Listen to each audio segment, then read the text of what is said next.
नमस्कार दोस्तों, स्वागत करते हैं एक और नई वीडियो में। भोजपुरी इंडस्ट्री की एक और बेहतरीन और शानदार और नई कहानी वाली फिल्म को टीवी चैनल पे रिलीज किया जा रहा है, जिस फिल्म के नाम है हानिकारक मेहरारू। और इस फिल्म को कब टीवी पे रिलीज किया जा रहा है और कितना बजे यह फिल्म को देख सकते हैं, फुल अपडेट इस वीडियो में देने वाला हूँ, तो वीडियो को लास्ट तक देखिएगा।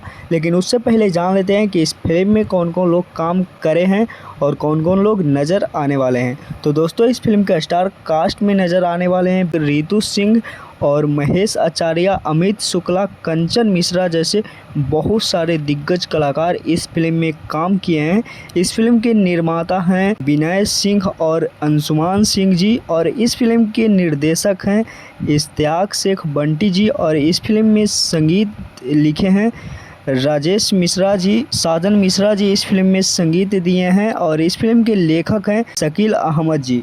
तो दोस्तों, एक सच्ची घटना पे आधारित इस फिल्म की कहानी होने वाला है। फिल्म देखिएगा तो पूरा समझ में आएगा। बहुत ही मिर्च मसाला डाल के यह फिल्म की कहानी को बनाया गया है और बहुत ही ज़बरदस्त कहानी यह फिल्म में दिखाया गया है। तो इस फिल्म को फाइनली रिलीज़ किया जा रहा है 17 मई शनिवार शाम 6 बजे और 18 मई रविवार सुबह 10 बजे टीवी चैनल भोजपुरी सिनेमा पर। तो भोजपुरी सिनेमा पर यह फिल्म को देखना ना भूलें। बहुत ही ज़बरदस्त और बहुत ही बेहतरीन और सच्ची घटना पे आधारित यह फिल्म की कहानी होने वाला है। तो यह फिल्म का अपडेट आप सभी को कैसा लगा, नीचे कमेंट बॉक्स में कमेंट करके ज़रूर बताइएगा। मिलते हैं किसी नेक्स्ट वीडियो में किसी नेक्स्ट खबरें के साथ। बने रहिएगा हमारे चैनल पे। धन्यवाद।